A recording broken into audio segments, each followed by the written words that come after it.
Hello and welcome to Is This Good? The show where we boldly, conclusively, and scientifically decide what things in this big wide world are good. I'm Matt Austin, and with me, as always, is production powerhouse Jason Doyle. Hello. Hi, JD. Lovely to have you here. And this man must be the singularity because he's not just in front of me on the Zoom screen, he's everywhere. You can read him at The Athletic where he writes The Bounce, the essential NBA newsletter. You can hear him talk ball on Count the Dings and Sirius XM NBA radio. And you can debate him in your head as you listen to Cinephobe, his podcast about poorly reviewed movies that might actually be good. Ladies and gentlemen, it's Zach Harper. Wow. Zach, welcome to Is This Good? What an intro. Is the point of this podcast, like when you get to the series finale, you figure out, was the podcast good? Is that the end game, or is there no end game? You just see this going into forever. No, unfortunately, it's a week by week. It's a week by week assessment, Zach, where I get up and I go, JD, what did I do wrong? What did I do wrong, JD? The guests seemed upset at me the whole time. Mm-hmm, yeah. I think it's the racial slurs that you throw out there that, they get edited out some, but very tastefully. Some slip through. JD edits them, but purposely in an awkward way so people know something was cut out there. And he was just saying, you know who I got a problem with? And then it just cuts to something completely different. And I think people are starting to catch on, Zach. Yeah. I caught on. The weird thing, it wasn't even about, Trey Kirby. It wasn't about him at all, but he seemed upset. He seemed visibly upset in an audio form. Yeah, it's weird when you're watching on YouTube and it smash cuts from him smiling to like him crying with his hand. Yeah. And you're like, what happened? Something happened there. That's the art, That's the art of it. One thing I want to talk to you about is your podcast, Cinephobe. Yeah. And just to explain the concept, which I think is a great conceit, you pick movies that are 40% or below on Rotten Tomatoes. That could be 40% critics rating or audience rating. Yeah. And then you and your co-hosts talk about the movie and try to figure out, like, is this movie actually 40% bad or 38? Or were the critics wrong or was the audience wrong? And is it good? Actually good. Wow.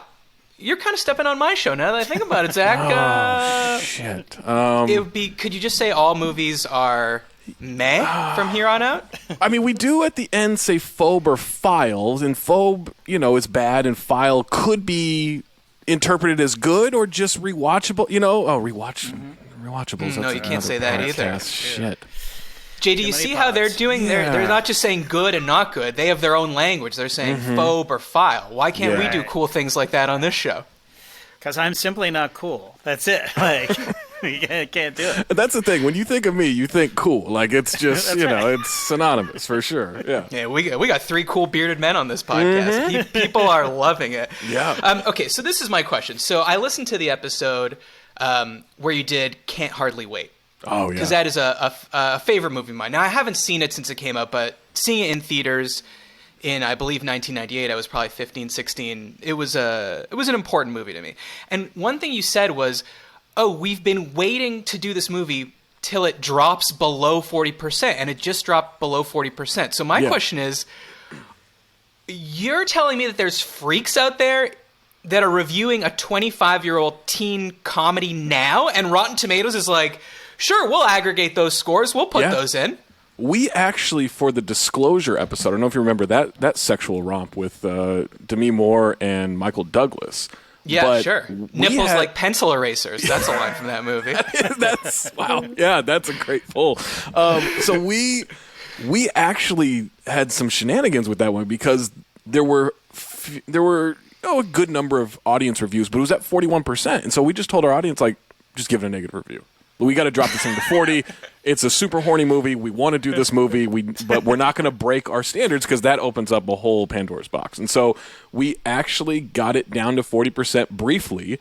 And then as we were recording, we noticed that they had removed our reviews of it because they determined that it had been like spam. And so now we have a censorship battle with Rotten Tomatoes. And so, like, there are times where this stuff really fluctuates. For Can't Hardly Wait, for some reason, it was the critics score. Like, it was just at 41% forever, and then someone came in and buried this thing, or or maybe they took one off. I can't remember what it was, but it just got us down, and we just need that screenshot of it at 40% to justify doing an episode. But at this point, what is the difference between a person that goes in the audience score or the critic score if it's just like someone? How could it be a true critic that in the year 2023 is reviewing Can't Hardly Wait? It's just probably someone on YouTube, right? Yeah, it's a great question. Yeah, I think it is. Like sometimes they take podcast reviews, sometimes they take YouTube reviews, and for some reason they make this distinction of like, nah, this is a credible source. Like we have to like we have this one reviewer that we go to all the time in his own section if he's done the movie. His name's Tony Medley, and he actually lives here in the Valley in LA. And from what we can surmise, he is a man in his 60s, very anti-liberal, very interested in making as many Cary Grant references as possible. Any kind of old-timey movie reference of like, this is supposed to be like this, like fuck Will Ferrell, like, you know, like he's no Humphrey Bogart. Like it's a lot of stuff like that. Except the weird thing is, he legitimately thinks the greatest comedy ever is Freaky Friday with Jamie Lee Curtis and Lindsay Lohan. Like, he's like, that should have won the Oscar that year. Like, he's so in on that movie. And so every once in a while, it's just, you know, it's a Tony Medley who comes through and saves the day for us. I can't believe he likes Freaky Friday over, say, 18 Again, which stars George Burns, which is like the same concept, but a much older man. He must have been so angry at 17 Again, that Zac Efron movie. Like, he must have just been like, these hacks. He's furious. You're out there in the Valley, so maybe if we quiet down, we can hear Tony. Somewhere. Tony yelling somewhere protesting a protest, I'm sure. About vice versa, the 80s movie. What's more likely to be a good movie in your experience? A critic's 40% or an audience 40%? Probably a critic's 40%, because there are some very confusing ones to us. Like, one of my favorite comedies ever is Horrible Bosses 2. I just think it's brilliant. I think it's better than the first one. I like it. They riff so much, and it's the volume of jokes and jokes that really hit between Sudeikis, Charlie Day, and Jason Bateman. Like, it's super impressive how much they get in there. And that was like a 38% or a 35% from the critics. Usually comedies are very well loved by the audience and not loved by the critics. Every once in a while we'll get like an audience one that dips it down, and we're just confused, like, why didn't this hit? But like every Sandler movie we've ever done, the critics hate it, the audience loves it, and we're just we're left hating the audience. Right. I feel like I've noticed that if it's a comedy, especially if it's like what a critic might call a sophomoric comedy, the audience score is always better. Like, I wonder, like, what's the Rotten Tomatoes for Tommy Boy, let's say, but the critic score can't be good, but people love it, and it's an amazing movie. But when it comes to like superhero movies, I trust the critic score and not the audience score, because I just looked Black Adam, which I have not seen, so I don't really know, but I'm gonna guess it has a 39% critic score and an 88% audience score. And I'm going to guess I'm going to be way closer to the 39% than the 88%. Yeah, we did Batman versus Superman Dawn of Justice, except for some reason on HBO Max it was like Ultimate Edition, so it's like, what if this was 30 minutes longer? Because this movie isn't long enough. And I think the audience for that one was like close to 90 or something like that. And I'm just thinking, like, they're just spamming off message boards, right, or comment sections or whatever. Like, they just kind of organize, because I'm not a comic book movie guy. Like, I'll watch them because they're relatively culturally relevant. You know, relatively culturally. That's a good word. Yeah. And so, like, I feel like I need to know enough about it to like hold those movie conversations or whatever. But for the most part, like, they don't do it for me. And I noticed, like, the audience loves comic book movies, and I don't understand why they're so bad. And don't get me wrong, I love me some bad movies, but I like a Nick Cage bad movie. I like a Carl Weathers bad movie. Like, I don't a guy just like becoming an ant. It doesn't do it for me. I'm sorry. Like, I'm like, be bigger. That's the real trick. Be bigger. Be bigger, Paul Rudd? Yeah, like every once in a while he like becomes a giant, right? And I'm like, I don't understand that either. Superhero, like, be so big that you can palm the earth. Like, that's what you want to do. Right. He should be variable, man. You know, because he's big and small. It's very confusing. By the way, Quantumania, 49% critic score. But the audience, they're slopping it up, 84%. Yeah. One last thing. JD, if I could ask you, what do you think Rocky IV has on Rotten Tomatoes? Ooh. Actually, and I'm just gonna double check this because I forgot to. Are you asking me the critic score or the... Yeah, give me the critic score. Rocky IV critic score... I'm going to say it's fresh. I'm going to say it's 69% nice. This is why I asked, because it blew my mind. I saw that you had done Rocky IV, and I was like, there's no way that the audience would say Rocky IV is below 40%. Right. So that would have to be the critics. It's 37%. Critics hated it, apparently. That needs reappraisals from YouTubers now re-reviewing it to get it above 40. The thing is, like, every once in a while I get mad at it, but then, like... we're able to do an episode because of it. And I'm able to, like, you know, kind of champion some of those movies. Like, Action Jackson is one of the greatest action movies ever. There is a, spoiler alert, there's a point in the movie where he drives a Ferrari up a staircase inside a mansion and takes, like, corners. Like, that's, like, one of the big action sequences in the movie. And it's just, it's so ridiculous. And there's, like, a young Sharon Stone there that's being harassed by Craig T. Nelson, who's a great villain. Like, there's just there's a lot to it. And then Carl Weathers is just... gorgeous. Like, that's a sexy man. Like, he is carved out of absolute marble. And so, like, I get mad that qualified, but at the same time, we got to do an episode on it. Twins. I couldn't believe that qualified. We got to do an episode on it. So every once in a while, like, you know, you have to appreciate the bad critics. Oh, it's good for you because you could actually find good movies to talk about instead of movies that are just all terrible and just have to constantly suffer through... I don't know. Name me a bad movie that you're like, yup, this deserves to be under 40%. Good Luck Chuck. Good Luck Chuck is one of that was an it's early no episode Horrible Bosses 2. It's not even a Horrible Bosses 1. No, and if they make a third one, it won't be that either. Like, it is just it's not even like one of those offshoot American Pie movies, like American Pie Band Camp or something like that. Like, it's beyond bad and unfunny. Well, good luck to us as we proceed here in this show. Now, Zach, last week I introduced the podcast pyramid of housekeeping. This was my attempt to sort of tell people how to like and subscribe to the show, of course, based on the very wrong USDA food pyramid from the 90s. Yeah. And I'm sorry to say, but I botched this pyramid almost as bad as the USDA. Well, by the end of the episode, you're like, wait, why didn't I ask for emails or something like that, right? Like, you but that's good. You're always... Yeah. Pyramids are always being reshaped, right? Like, that's good structure. Yeah. Yes, exactly. So very quickly... and I reserve the right to change this again, but very quickly. The bottom of the pyramid, grains and breads, that's subscribing and following. Subscribe on Apple Podcasts, Spotify, and YouTube. Follow at Is This Good Pod on Instagram and TikTok. The next echelon, fruits and veggies, that's emailing and tweeting. Okay, we got the emailing in there now. Yeah. Send me topics for a future show at isthisgoodpod@gmail.com or at StartersMatt. Then we have dairy and meat. That's leaving reviews on Apple Podcasts and telling your friends and family members about the show. And at the top of the pyramid, this remains unchanged. Fats, oils, and sweets. That's clicks, engagements, and smiles. Like a video, comment on a show, have a larf. Thanks very much in advance. I am starting to fucking hate the podcasting pyramid of housekeeping, JD. Awful, I think it's a bad idea. It's a bad idea. That might be the last time we ever see it. Here's the thing, though. It's wordy, right? Because we do a whole thing of, like, I've threatened our listeners, like, if we don't get a certain amount of reviews by the end of this year with the podcast going away, I don't have the power. We got contracts. I can't do that. But, you know, it's fun to threaten listeners every once in a while. But that gets old. Like, my heart's not in it the way it used to be in terms of threatening listeners. So you have to find a way to say, like, hey, we need you to do all this stuff. This is a different way. I've never heard it put like the food pyramid before. It's, you know, it's wordy, but it's something. Fortunately for us, this is an independent podcast. We have no contracts, and JD's looking for any excuse to stop doing this on top of his full-time job. So if you do not abide by the pyramid, we will stop doing the show. That's a promise. Mm-hmm.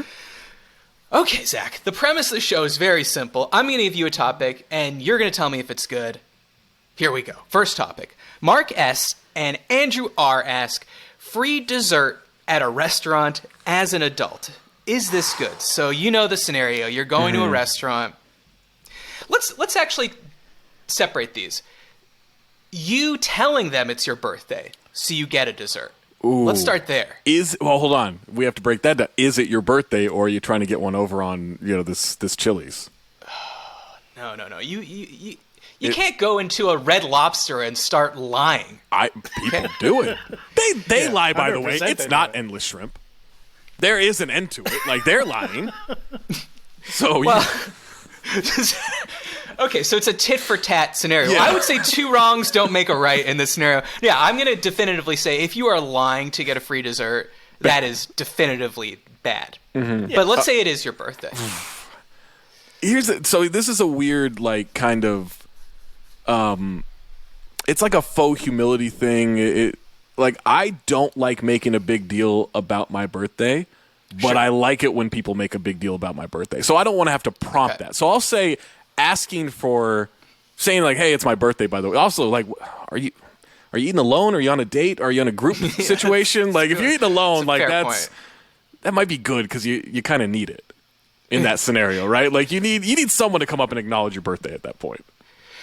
So you're saying, let's say you're at a table full of people, or at least one other person, and they ask in front of you, like, "Hey, it's his birthday. Could you bring him a dessert?" And you don't protest. Yeah. Or the cool move where your table mate says, "Oh, I got to pee. I'll be back in a second." But you're not. The first one's bad.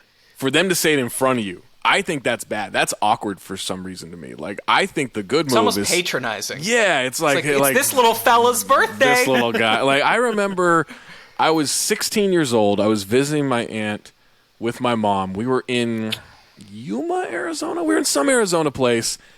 And as any 16-year-old boy does with his aunt and his mom, we went to Hooters for lunch. And sure. It was months after my birthday, but my aunt, who loves to embarrass really anybody, told them, like, it's his birthday or whatever. And she had warned me that she was going to do this, and I, all my testosterone at 16 years old was like, oh, I'm going to tell them it's not my birthday. They didn't care. Like, they came and they did their little song and dance, and I got something out of it. And I remember thinking at the time, like, this is the worst thing that's ever happened to me. This is the worst thing that will ever happen to me. And I was right. Like, I've had a pretty good life, so it was the worst thing that's ever happened to me. But for the most part, like, I remember thinking, was this worse for me or for them? Because you got to organize, you got to harmonize, you got to come out there and learn all that stuff. I think it's worse for the workers in every single way, which makes me lean towards it's kind of bad. Oh, 100%. Before we get to that, I'm just curious, is your birthday March 10th? No. That's too bad, because then it would have been 3:10 in Yuma. Wow. Yeah, sure would have. Wow.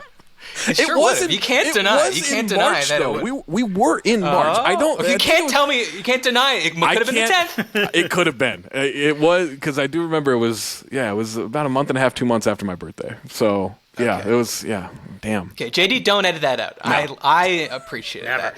Now, JD. As Zach was saying, it's probably the worst for the staff. You used to work at a Canadian chain called Eastside Mario's. Was that a place where you had to sing to the patrons? Oh, yes. And there was a custom song, I think, as well. So it wasn't even Happy Birthday. It was like was that because the Eastside Mario's corporation was worried about getting sued? Yeah, they didn't want to get sued. The royalties are a bitch. Honestly, I think they were just like, well, it would be cool if we had a whole song and dance thing that they do. It would be very cool. Who from the estate of the two people that wrote that song, they're going to, like, chains and everything. Like, all right, you've been singing this song. How is that a royalty situation? Granted, I don't know anything about that business, but that does not seem right to me. Zach, those are the people lying that it's their birthday. It's the inspector from ASCAP that's going, being like, it's my birthday. Yeah. Now, JD, do you remember this song at all? No. Okay, are you just saying that so I don't ask you to sing it? No, I literally, it was like a call and answer kind of thing. Then you started it from the hutch, and then you sort of marched through the restaurant and landed on the table. So it was like a marching cadence kind of thing. Oh, so you still gave the person at the table time to go, I hope it's someone else's birthday. I hope it's someone else's birthday. Exactly. It's like a conga line that you do not want to be on, meandering its way towards you, and then you find out it's all about you. I mean, but some people loved it. I've seen, of course, like, some people love it. Old women burst into tears because of it. You know what I mean? Like, so it's, which is like, you're like, this is lame, and I hate this. And then this woman is so she's literally moved to tears because of this cheesy conga line that's coming her way. Oh, wow, the harmonizing that must have been going on between your coworkers. It was like the Beach Boys doing pet sounds in there. That's exactly that is right. deeply upsetting as a story. Right? That is, it's oh my on God. many levels. Yeah, I don't like that.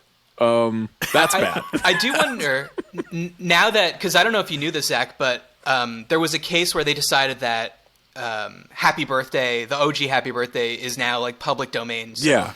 in TV shows or movies, you don't have to do like For He's a Jolly Good Fellow or something. Right. You could sing the song. So I wonder, like, does Chili's and Eastside Mario's, do they give up their own birthday song and go with the iconic regular thing? I say no. I don't think you can. Stick with. Yeah, you're too deep in it at that point, right? Like, You're deep in I the go game. to Chili's for that song. That's why I Right. lie every week and say it's my birthday. Like, just every single time. And like, no, you can't give that up. Do you think you could request, like, yeah, your Chili's birthday song is good, but could you do the Baby Back Rib I want song my birthday instead? back, birthday back. Yeah, you could do that. Yeah, absolutely. What if you hand them like just lyrics? You're like, it's to this beat, but like these are the lyrics. Could you learn this in the next 10 minutes and then sing it for my friend over here? Yeah, to the tune of Rainbow Connection. That reminds me. The worst thing that ever happened was somebody. We've done like anniversaries, birthdays, and stuff, and we did a birthday, and then one time this guy was on a business lunch, and he had some dudes there from Finland, and he was like, "Hey, my guy here he's in Canada for the first time. Could you do a song welcoming him to Canada?" I'm like, What are you talking about? Like, we don't have. That's not a thing. Do you just sing the anthem? Like, what would that be? No. So what I did was, so I'm like, fuck. What am I gonna do for this douche? And so I got everybody, and we did the conga line thing, but we did Hockey Night in Canada, the theme from Hockey Night in Canada. I kind of like that. Which is just an instrumental. Yeah, exactly. It was like however it goes. Fuck. I can't bum bum ba dum bum bum ba dum.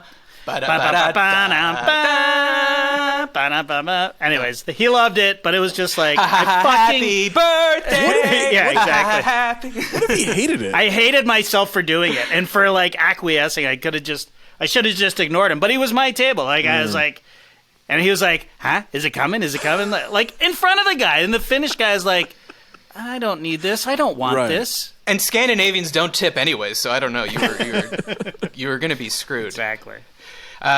Zach, usually we poll the people. Yeah. Get a little pulse, a little temperature, but just gonna be honest with you, forgot to do it.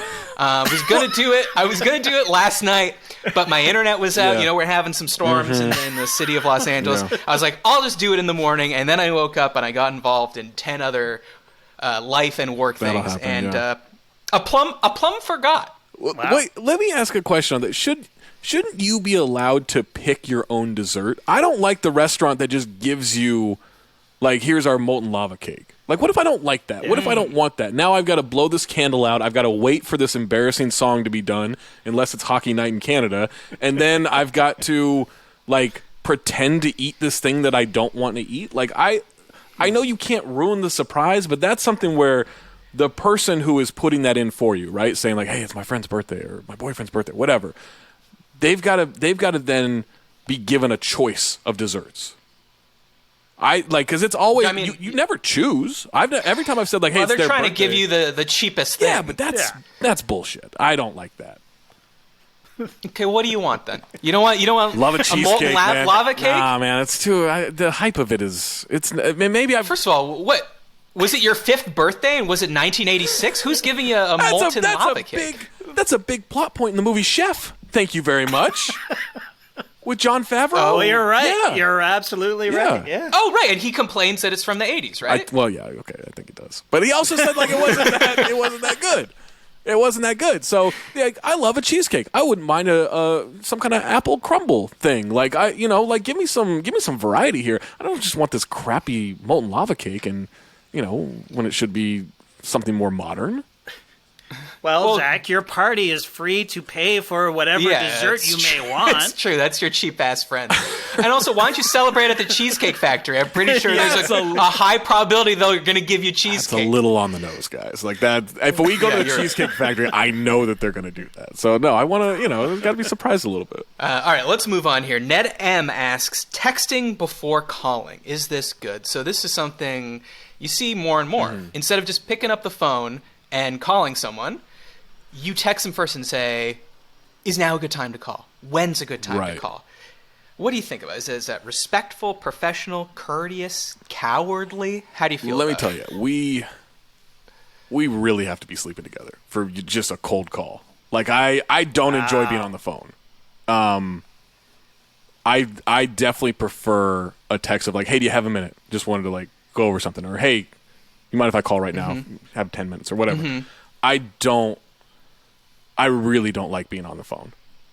And to me, it's just, I can multitask a lot better if I'm texting and everything. And so, and I just like, man, they're just these, it's not like a podcast to determine if things are good or not, or if movies are phobes or files. Like, there's a lot of lulls where you think, all right, this conversation's going to be over. And it's not. It's just like every phone call's 45 minutes. Every single phone call. Like, you can't cold call me and then expect me for 45 minutes to be completely just enveloped in this thing. Like, I need a heads up. I need to be able to prepare my next couple hours. Well, like all phone calls, this podcast is going to be like a tight 30 minutes. Yeah. And then like a real dwindling, this should have ended 30 minutes ago, where we're just the podcast equivalent of, you hang up. As someone who puts out a 2.5 hour podcast once a week, I have no idea what you're talking about. It's just it's a tight 2.5 hours. Everything is just, real smooth and no lulls at all. Okay, see, JD, that's another thing. You never let me go 2.5 hours on this show. I really want to. Me. So Zach, what you're saying is because you hate being on the phone so much, you are going to guess that people, especially people your age, also don't want to be on the phone. So instead of inconveniencing them with a cold call, by the way, a term that used to be reserved for calling a complete stranger and selling them something is now being used to call a very close friend or family member to tell them that you love them. Just see how they're doing. But now those are the same. Haven't seen you on Instagram in a while. Just want to make sure you're still alive. And I'm like, God, these salesmen, like, just get over it. No, I don't want to buy your encyclopedias, Mom. So you're saying that because of that, you want to be courteous and just ask them for a time that's good for them instead of expecting that whenever it's convenient for you, they're going to be at your beck and call. Yeah, I think even with my girlfriend, I'm not just calling out of the blue. Everyone, I'm like, hey, I'm going to call you in a few minutes or something like that. I think at this point, that's where society is. Now, there are also, I think, people who will just FaceTime out of nowhere. That's insane. Oh, that's an insane. Yeah, we've talked about that on this show before. That's just, we created a rule. If it's a group FaceTime, like I'm sure you get these like people are hanging out at a party and maybe in a different city, maybe they're at All-Star Weekend, you're not there, and then they drunkenly call you, Zach. 30 seconds. That call is 30 seconds. Gotta be, yeah. And don't pass the phone around. Just let me see everybody, and then I'm good. Yeah, one person. It better be in a different city, by the way. If it's like, hey, we're down the road, no invite, like that's just rubbing it in. I don't need that. Well, yeah, they're just mocking you at this point. JD, what about the related? This Sam M asks this. Texts that just say, call me.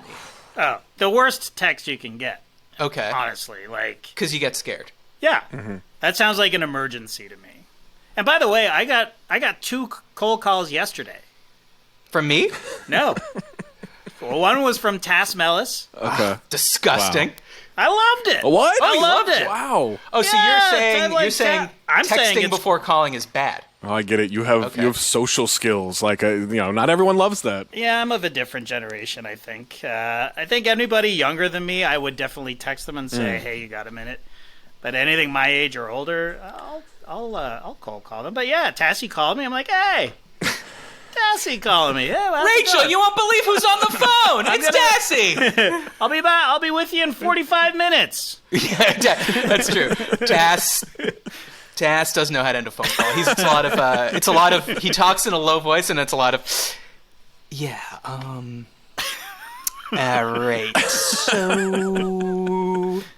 I have noticed, JD, that this is something that I cannot explain to my parents. Like, they don't understand. To them, getting a phone call is the happiest moment of their day. Like, that's the only way they could communicate. They used to wait by the phone. Exactly. People. So, trying to explain to them, when you call me and I'm in the middle of something, people might perceive that as rude because you're demanding my attention at a moment when it's convenient for you. That might not be convenient for me. But you're saying, get over it, young bloods. That's exactly right. Exactly the phrase that he used. Yeah. I see. Yeah. The panic that just saturates my dad when his phone rings to get to the phone to answer it is just bewildering to me. Like I'm shocked that they don't have a house phone anymore. That they are just strictly cell phones, because there's nothing. My dad loves two things: Georgia football and answering a phone call, no matter who it is. like those are the two things that make him happiest in this world. And he does the thing of like, call me as soon as you can. He'll text me that, call me as soon as you, and I'm like, fuck, you like, you know, heart attack, or like, this is my mom on his phone or something. Like, what happened? And he's like, the sound of my TV's weird. And I'm like, what are you? I'm not the Geek Squad here. Like, I can try to walk you through it, but you know, yes, you are, Zach. You can't see. You can't see what you're doing anyway. Like, you know, this is a venture that I'm just not totally prepared for, and he'll do that a lot. Where I've had to be like, please just say, hey, the TV's acting weird. Can you give me a call? But it's like, call me as soon as you can. And I the panic that goes over, I stop anything I'm doing. I will like pause a podcast that I'm recording and be like, I got to call my dad real quick. And then he's just like, so what are you doing this weekend? I'm like, what are you talking? Like, you can't do that to me. Just wants to hear his son's voice, man. I got a lot of shows. And what's it also like? What's the difference, honestly, at this point? Like, I've been like, Rachel's been like texting with her mother back and forth like for 40 minutes. You know, like just completely focused on that. So it's so much more efficient just to talk. It can be, yeah. It can be. Like, I don't mind. Yeah, if you're trying to get plans done, like if you're going like 3 texts back and forth trying to figure out a plan, that's a phone call. Like that, but you've been texting before, so like I think that qualifies. Can we just agree that if it's bad news, don't send a text first? Right. Like let's say you've been on 3 dates with someone and you're going to call them to break up with them. Don't send them a text in the morning being like, hey, are you free after work? We need to talk. Because you have no history of talking on the phone. Right. They know what's coming. Right. Now they're just anticipating it all day. Yeah. No, just be an adult and ghost them. You know, just do that. That's 3 dates. This is an anti-ghosting podcast, Zach. I'm sorry. So ghosting's bad? We used to... Ghosting's bad? Well, no, ghosting is good if you've gone on one date and let's say this is a man and woman. Yeah. She doesn't reach out to you. Okay. And you don't reach out to her. That's not ghosting. Yeah, I guess 3 dates. 3 dates is a lot. Yeah, you're right. Yeah, 3 dates you can't. Are you in a relationship, Zach? I am. Because if not, we got to talk about your bumble fumbles and. We could do a whole series of podcasts on that situation. But I got broken up with via email with someone That's very professional. Yeah, we've been together for like a year. Oh no! What? A year? How's that possible? We were on a break of like we need to kind of figure this out, but it had been over a year, and then one day, just got an email like, "This is what I'm doing." I'm like, that's. I would expect my job to fire me over the phone at least, like not like a relationship break. Like that was one where I was shocked at that email. Wow. What was subject line? That's exactly what I was going to ask. Let me find it, all right? It would be good if... to whom it may concern. Yeah, where she puts the body of the email in the subject line. All right, hold on. I gotta... no subject. Oh, no! No. Oh, no! The previous email... I don't know why we didn't email each other. The previous email on this search was 8 days earlier with an exclamation point, "Let's do dinner." Wow. So things really fell apart in those 8 days. It would be great if it was like one of those emails you get from your uncle that's like /RE: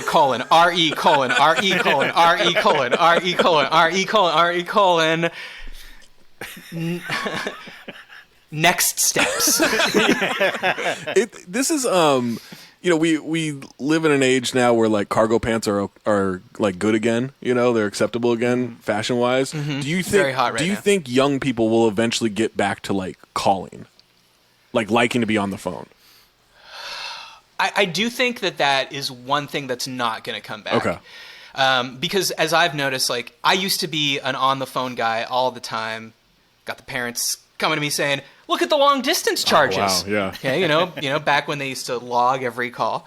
But I notice now that it's just if I need to call a friend, it's just me calling when I'm in the car, them not picking up, then calling me back when they're in the car and I'm not in the car, until we call each other back and we somehow both happen to be in the car, and that's the only like acceptable conversation these days. So I'm going to guess it's not going to come back. Man, we don't have 2.5 hours, so we have to move on. And Zach, it's time for the Is This Good segment where everything is bad. Okay. It's time to pick your poison.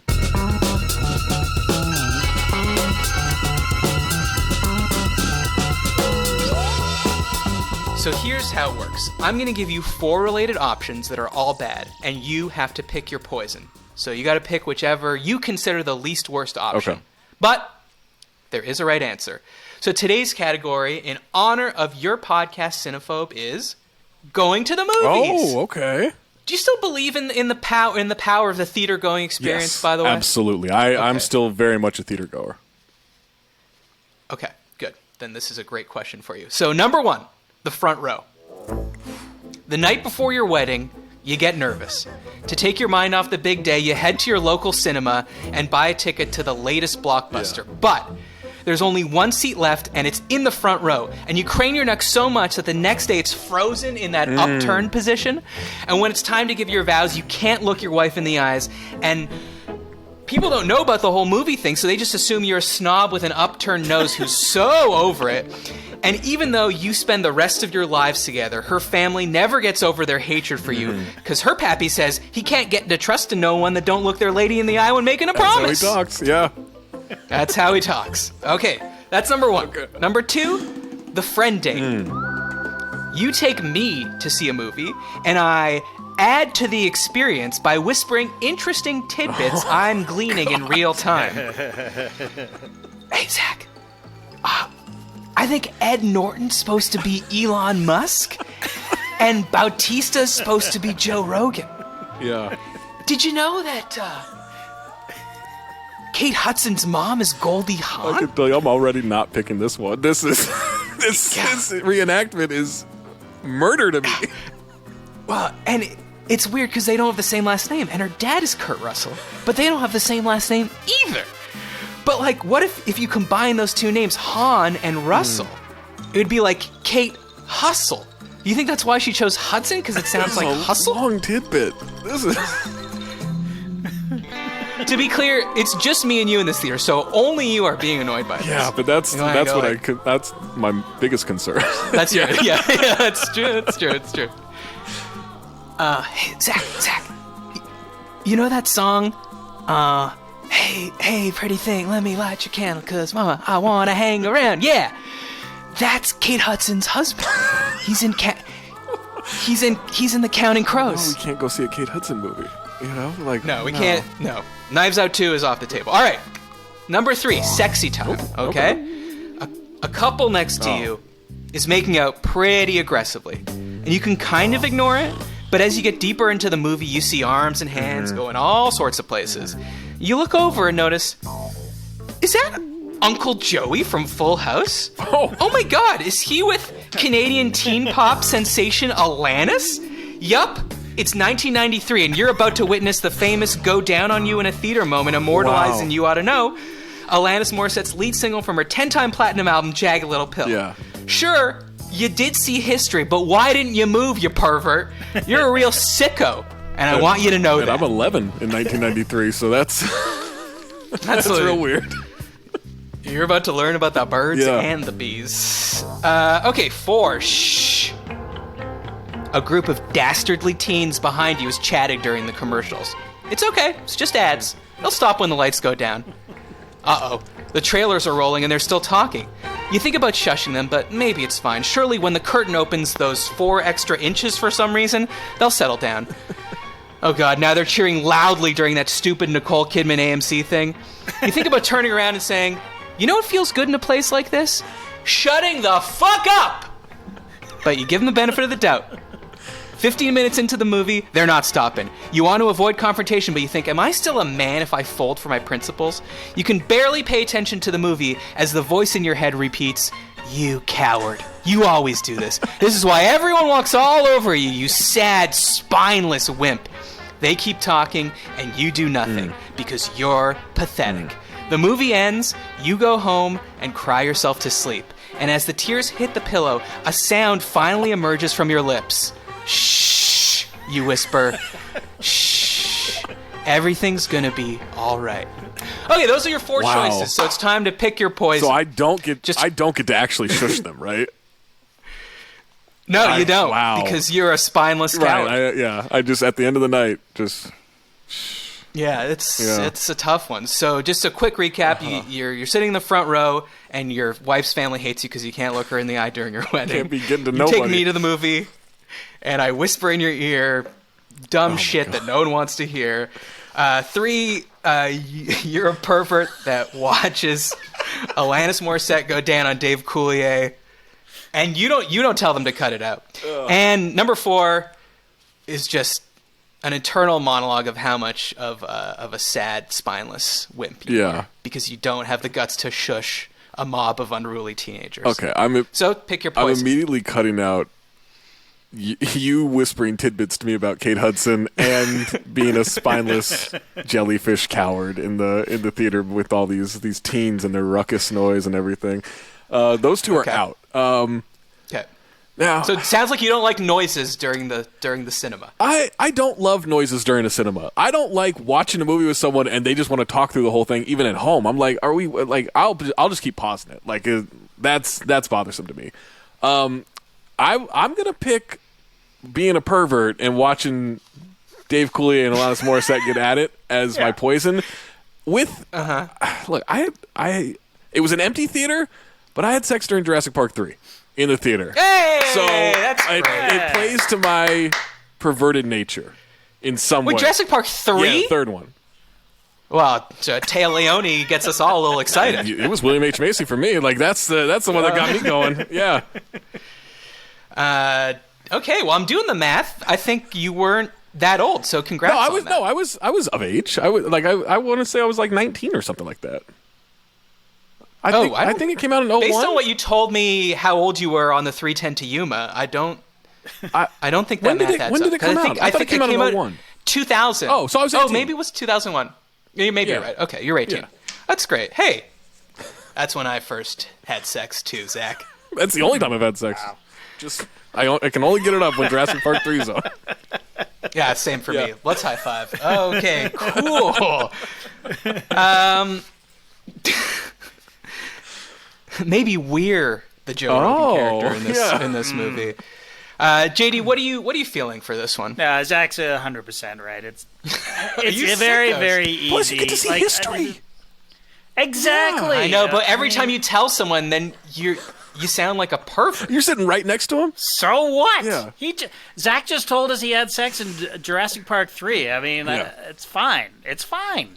Also, the confirmation of who it was, right? Right. Because she's never actually said it's Dave Coulier. Oh, right. So this is like your chance to be like you're so vain, Carly Simon. Who's that about? Exactly. Warren Beatty, Jack Nicholson, some other guy that reviewer in the Valley probably thinks is the peak of cinema. Tony Curtis. Buster Keaton? I don't know. And the worst part about the friend date is that I would feel the need to correct you.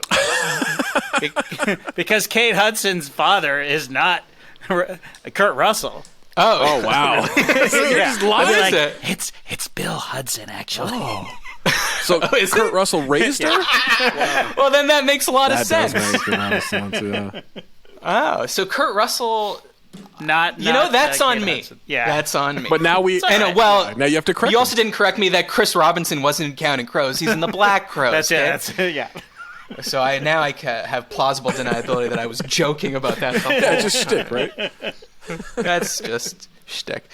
Okay, well, you've picked your poison. What are you picking? I do think that's the right answer. I just think that you can't really tell people. Oh. Or you have to like. But you're not. Because maybe you say like I saw it starting to happen, and then I said like, wow, that's too weird, and then I moved rows. I think it makes them villains for going down on each other next to an 11-year-old in a movie theater. That's true. Yeah. When you add I'm the that victim. Fact, she didn't mention that he went down on her. Oh, that's true. Yeah, it was just one way. I don't think Dave Coulier goes down. I'm going to assume that that's the case. And then I feel pretty confident saying he doesn't go down. I don't like he doesn't seem like the type. Stamos I could see. Oh, at all? You're saying at all? Stamos I could see. Even though Stamos is gorgeous, I just think he's a giver. He is. I don't think Dave Coulier. He's very too good generous looking. lover. He's a gift to women everywhere. I'm gonna move on. I gotta move on from this. I'm sorry. I'm thinking about a lot of things and that I don't want to be thinking about. But let's continue because we have to do something very important, Zach. Because people need our help when they're navigating life's biggest decisions. When they're lost, they're confused. They seek our wise counsel, and we deliver an airtight verdict. It's time to settle this.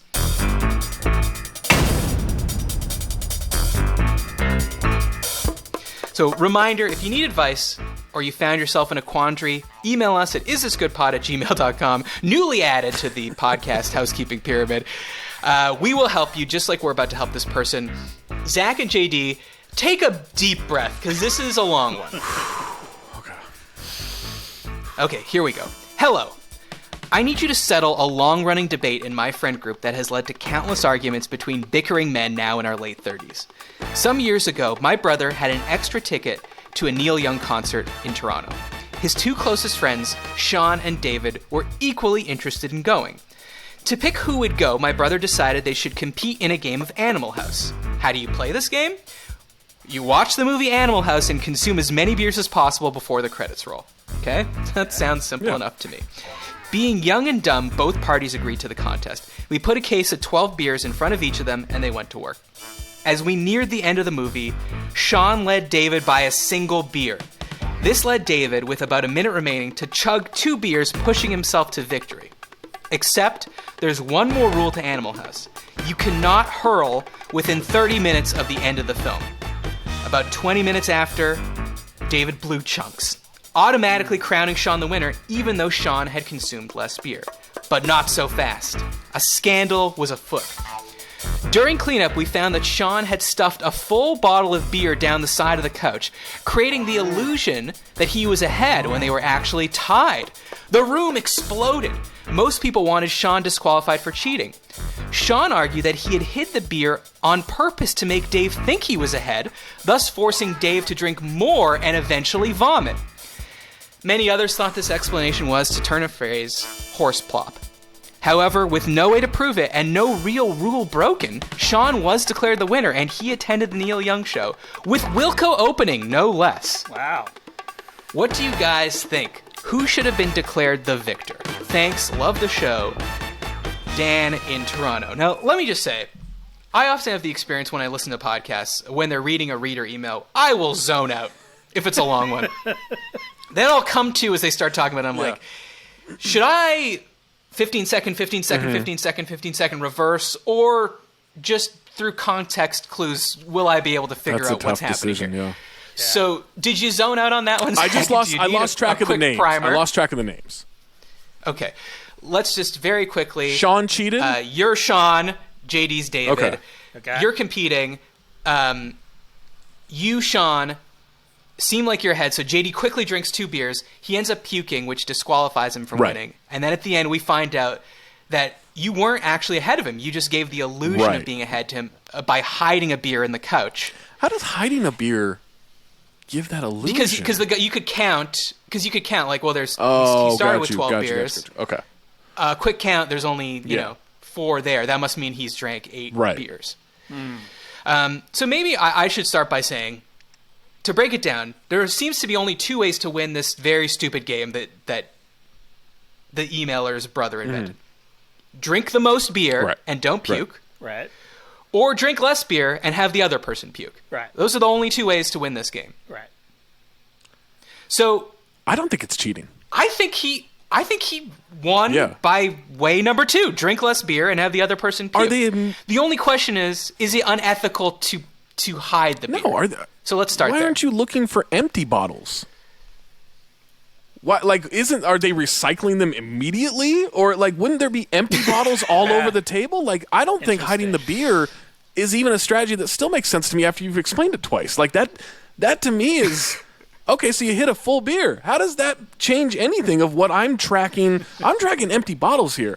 Also, you blew chunks. What if you're counting full bottles, though? Why, if you're like, there's more empty bottles than full bottles, so to make it faster, you're just going to count, he has 4 full bottles left. I think it's possible. I just think that's dumb strategy. Like, I don't think he did anything wrong here. He won the game. He out-strategized. There is nothing unethical about it.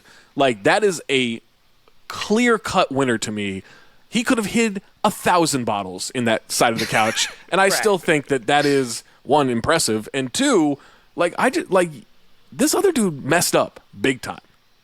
And hold out for another 10 minutes. You can't hold that puke in your mouth for 10 minutes. I once puked into my own mouth in a bar as I was dancing with a girl, walked to the bathroom, spit it into the toilet, washed out my mouth, popped a breath mint from the guy, and then walked back out there. She was none the wiser. Like, you can hold that stuff. You can make that work for you. And then a year later, she broke up with you via email. Yeah. And she was like, look, we had that one weird night where that Heineken turned you for some reason. It's sort of like asking, from what you're saying, Zach, is it unethical for a boxer to come in and pretend that he's not very good at boxing and have the other guy tire himself out punching, and then in a later round be like, ha, I just tired you out, I rope-a-doped you, boom, jab, boom, other thing that you do in boxing. Yes, hook or something, or uppercut, or one of those. No, like, uppercut. Like, Inigo Montoya got robbed because the Dread Pirate Roberts was pretending to be left-handed this whole time. Like, no, that's just good strategy. Great point. So you think that Sean, Inigo Montoya, David in this case? Yeah, absolutely. JD, are you on the same page here? Yeah, I think I am. I mean, ultimately, Zach is 100% right. If he had just waited 10 more minutes and then barfed everything up, the other dude would have been found out, right? Yeah. Like, he would have been found out. Well, it wouldn't have mattered because he had drank more beers and he didn't puke in the allotted time. So it wouldn't have mattered. Mm-hmm. Right. It's like an instant disqualification if you barf. So it wouldn't have mattered. So yeah. So we're almost saying, like, and Zach, you kind of alluded to this, like, Sean could have been pretending to drink the entire time and then, like, putting them under the couch, and he could have had 0 beers. Right. And as long as he gets David to puke, he wins by default. Absolutely. Yeah, I think, Dan in Toronto, to answer your question, we have settled it. Sean is a sneaky fellow, but he won. And like you said, he did not break any rules. These are the rules you created in the game you created. I don't think you can be angry at Sean for finding an interesting way to win. What a weird game. Exactly. It is a weird game. Yeah. A very weird game. But that's settled this. Yeah. Now, there's only one thing left to do, Zach, and that's play subjective trivia.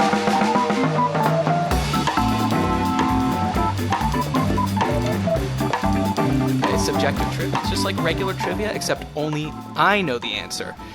So Cinephobe, as we said, is about poorly reviewed movies that might be good. Mm-hmm. Today's question is about well-reviewed movies that might be bad. So, I don't want to brag, but here's 5 movies I saw this year that are all certified fresh.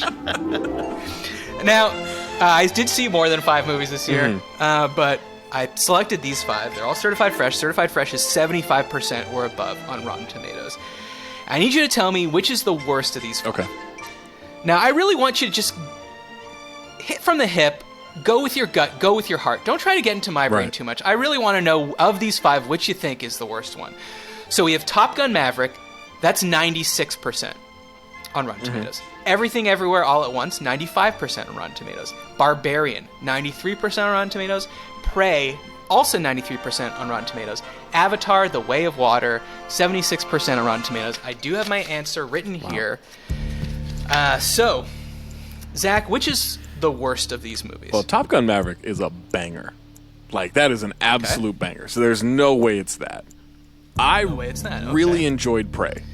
I think Prey was really good. It was almost, if it can be described as subtle, there was a subtlety to it that I really enjoyed. It wasn't over the top. It wasn't ridiculous, right? Everything Everywhere All at Once, I actually think is kind of a sneaky candidate. Even though I liked it, I could see how others maybe didn't. I'll admit, I don't know what Barbarian is.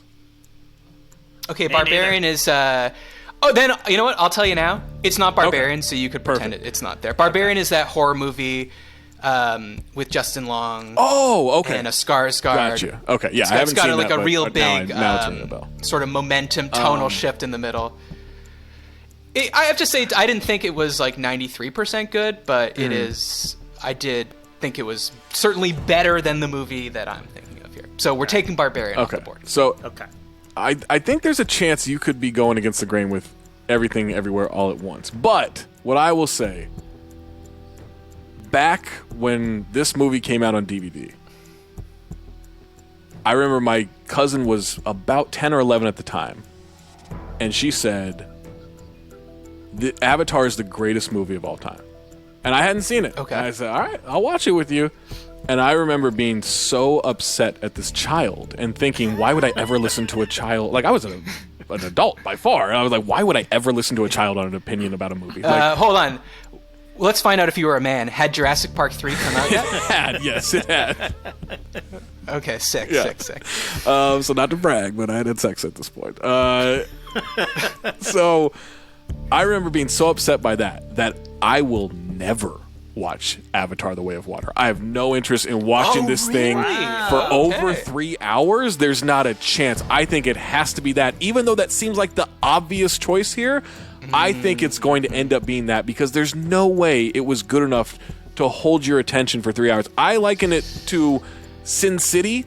Sin City I don't think is a good movie. I got it after 10 minutes. It looks like a comic book. I'm all good. I don't need... the way it's shot can boost a movie, but it can't carry a movie. And there's just no way that Avatar: The Way of Water is good. Okay, well, you brought up Sin City. We don't do George Miller slander on this podcast, okay? Am I banned now from Mad Max Fury Road is, I think, JD and I's favorite I love that. movie. That's a great movie. Yeah. Okay, but it's the same. Okay, JD, what are you leaning towards here? You know, knowing it's not Barbarian, I have not seen Prey, but Zach sold me on it, so I think I don't think it's that. I happen to know from private conversations with you that you actually liked Avatar, I think. Top Gun Maverick, I haven't found anybody who doesn't think that's a banger. Like, not one single person, including myself, and I hated the original. Hated it. And I showed it to my kids, the original, before we went to see Top Gun Maverick, and they were like, what the fuck is this piece of shit movie that we're watching? They're in school the whole time. They don't like people singing along to the Righteous Brothers. It is kind of just a prequel to Dangerous Minds. It's just people in a school in a classroom. Exactly. I'm leaning towards... Now, I loved Everything Everywhere All at Once, but I don't think it's a 95%er. I think it's just like I like to say about Prince. I think it's slightly overrated. I'm going with Everything Everywhere All at Once. Again, I loved the movie. I loved it. But I do think it's just slightly overrated. So I'm going with Everything Everywhere All at Once. Okay, Zach's going with Avatar: The Way of the Water. JD's going with Everything Everywhere All at Once. JD, you're right. Everything Everywhere All at Once. 95% potential Best Picture winner? I think not. Okay, it's a bad sign when your movie has a fake ending in it, and then you get upset when it starts again. I'm like so over multiverses. To me, it's just various dreams that are happening. I am not emotionally invested in the characters because I'm like, well, this isn't really happening. People are like, what about the message? What? I don't know. I just didn't care. I didn't care about these people. And my biggest problem with it was it's supposed to be a funny movie, and everyone in the theater was laughing, and nothing makes you feel like more of a freak than people laughing, and you're just sitting there stone-faced. Like, a butt plug joke, sorry, not funny. Hot dog hands, that's the craziest thing you could come up with. Sorry, I don't think that's cute or funny. It made me feel like I was a crazy person. Is it a bad movie? Like, is it a cinephobe movie? No. Unless I start reviewing it on Rotten. But look, it's not fun to say you don't like a movie that everyone else loves. Yeah. JD and I had this experience in college with this movie Big Fish. Everyone loved it. We didn't like it. Movie. Thank you. Thank you. Well, Zach, God. You know, this is the experience JD and I. We're talking about it in the computer lab. That's how old we are at school. And we're both talking about how we didn't like it. And this guy was like, oh, you didn't like Big Fish? I loved it. It's like probably one of my favorite movies of all time. We're like, are you crazy, man? That movie sucked. And the guy looks at us and goes, well, my dad died last week, and it really meant a lot to me. And we're like, okay, sorry about that. That's where you should have gone into like, I just didn't think the editing was very good. Like, you know, that's where you got to get like technical. Not the message. It was the cinematography. Anyways, Zach, I mean, it's a bummer when you have to hate on a movie that everyone else loves, right? Yeah, like I mean, I started watching Oscar nominee movies and everything. I watch. You know, this is probably a third rail. I watched Wakanda Forever, and again, I'm not a comic book movie person in the first place, but I watched that the other day. I liked the first Black Panther. I watched that the other day, and I thought, this is a mess. Yeah. This is an absolute mess. It's terrible. It's actually really, terrible. Really, really bad. And I watched The Menu. I know that's very well received, but I watched The Menu, and half the people I know actually didn't like it, and I thought, what are you talking about? This is great. My problem with movies now, and I'm trying to avoid the trailers are too much now. Trailers just give everything away at this point. I'll never forgive Thor Ragnarok for unveiling the Hulk in the trailer. Like, that should have been a surprise in the theater. Yep. And I don't even give a shit about that stuff, but that really upset me. And so now John Wick is like arguably my favorite movie franchise at this point. I get the problems people have with it, but I refuse to watch the trailer. I don't want to see pictures. The only thing I saw from the third one leading up to it, I saw a picture of Keanu on a horse, and that upset me. I don't want to see anything. Like, I'm out with trailers, and maybe that'll make movies better. Do you want to drop of the best picture contenders that you've seen, which you think is the worst one? Just so now people can hate you too, along with me. I mean, Everything Everywhere All at Once, at least from what I've seen, is probably the worst movie of the ones I've seen. Welcome. Yeah, and I still liked it. Like, I'm with JD on this. Like, I liked it, but I'm also like, I didn't find it to be funny. I thought it was a good movie, but I didn't like. It was not a comedy to me.